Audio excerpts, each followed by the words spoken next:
Nama saya Wafa Fitul Thaibah dan PM 2100289 dari kelas B. Di sini saya akan memaparkan materi tentang manfaat dari produk halal, yaitu tugas dari mata kuliah industri halal. Semoga dapat dipahami.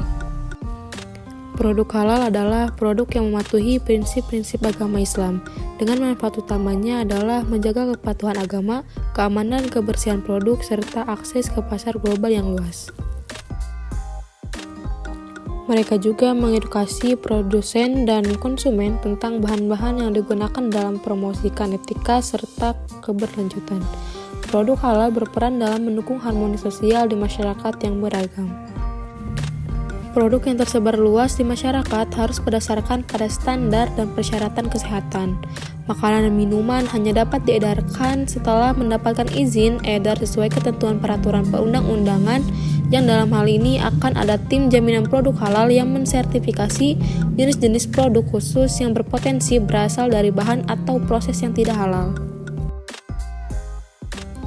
Beberapa poin penting terkait kehalalan produk, utamanya makanan dan minuman, dijelaskan dalam Surah Al-Baqarah ayat 168, Surah Al-An'am ayat 145, dan Surah Al-Maidah ayat 90-91.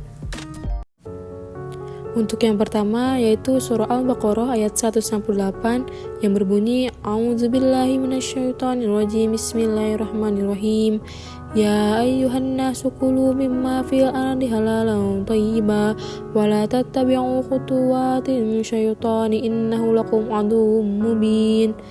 Yang mempunyai arti, wahai manusia, makanlah dari makanan yang halal dan baik yang terdapat di bumi, dan janganlah kamu mengikuti langkah-langkah setan. Sungguh setan itu musuh yang nyata bagimu. Dan untuk tafsiran dari surah Al-Baqarah ayat 168 yaitu, wahai manusia, makanlah dari makanan yang halal, yaitu yang tidak haram, baik zatnya maupun cara memperolehnya. Dan selain halal, makanan juga harus yang baik, yaitu yang sehat, aman, dan tidak berlebihan. Makanan yang dimaksud adalah yang terdapat di bumi yang diciptakan Allah untuk seluruh umat manusia.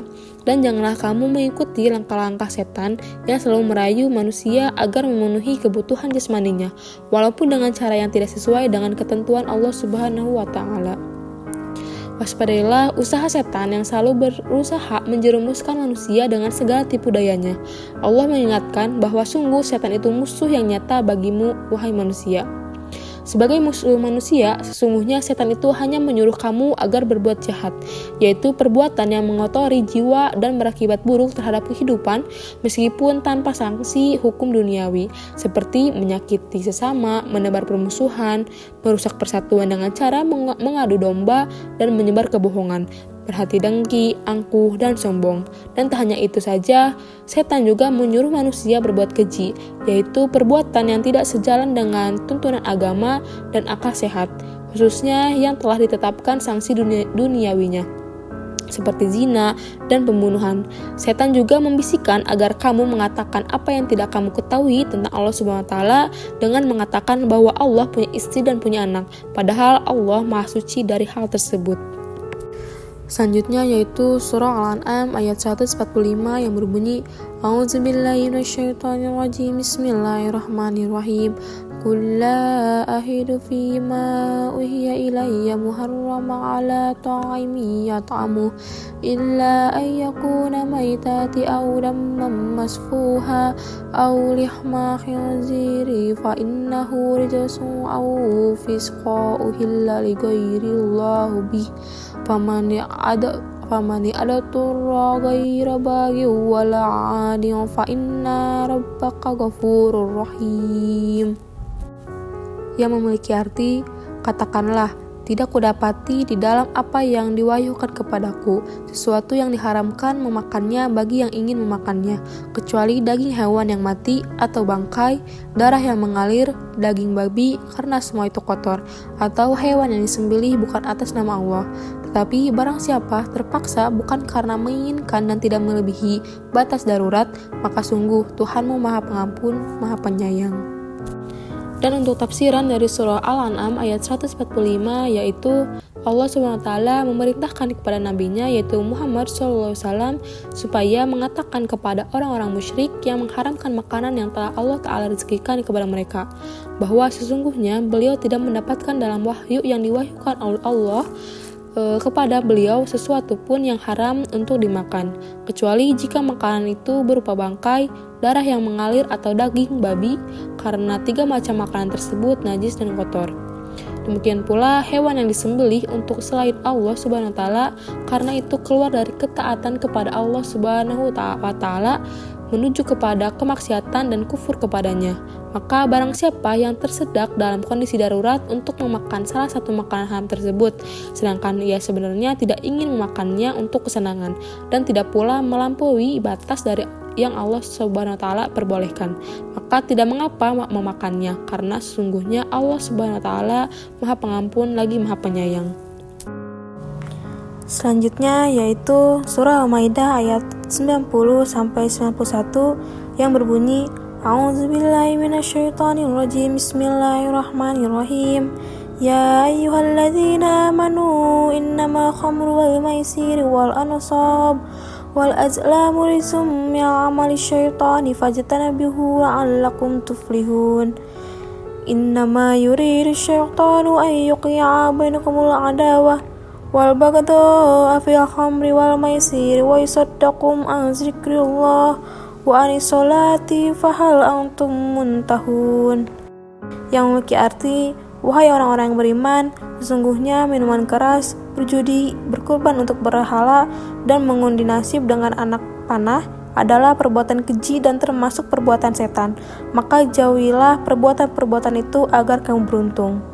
Dengan minuman keras dan judi itu, setan hanyalah bermaksud menimbulkan permusuhan dan kebencian di antara kamu dan menghalangi kamu dari mengingat Allah SWT dan melaksanakan sholat. Maka tidakkah kamu mau berhenti? Adapun tafsiran untuk surah Al-Maidah ayat 90-91 ialah dalam surah Al-Maidah Allah SWT menjelaskan hukum-hukum 4 macam perbuatan yaitu minum khamar, berjudi, mempersembahkan kurban kepada patung-patung, dan mengundi nasib dengan menggunakan alat-alat yang menyerupai anak panah yang biasa dilakukan bangsa Arab sebelum Islam datang. Dengan demikian, dalam surah Al-Maidah ini diterangkan secara tegas pengharaman minum khamar. Dikatakan juga bahwa minum khamar sama haramnya dengan perbuatan kotor dan setan yang tak patut dilakukan oleh manusia yang beriman kepada Allah Subhanahu wa taala. Turunnya surat Al-Maidah ayat 90-91 ini, maka tertutuplah semua kemungkinan bagi orang-orang mukmin untuk minum khamar. Khamar atau minuman beralkohol dilarang karena lebih banyak mudarat ketimbang manfaatnya. Di akhir ayat 90 dalam surat Al-Maidah, Allah SWT melarang umatnya untuk menjauhi minuman khamar, berjudi, berkurban untuk patung-patung, dan mengundi nasib. Apabila seorang muslim menjauhi larangan tersebut, niscaya ia menjadi orang yang sukses dan beruntung di dunia maupun di akhirat. Di antaranya yang diharamkan adalah daging babi, hewan yang disembelih dengan menyebut nama selain Allah, bangkai, darah, dan khamar. Pun disebutkan pula tata cara yang baik dalam penyembelihan hewan seperti harus menggunakan alat yang tajam dan tidak boleh menggunakan tulang, kulit, dan kuku. Dalam setiap syariat yang difirmankan oleh Allah Subhanahu wa taala pasti memiliki manfaat dan hikmah. Salah satu contohnya, kenapa babi diharamkan?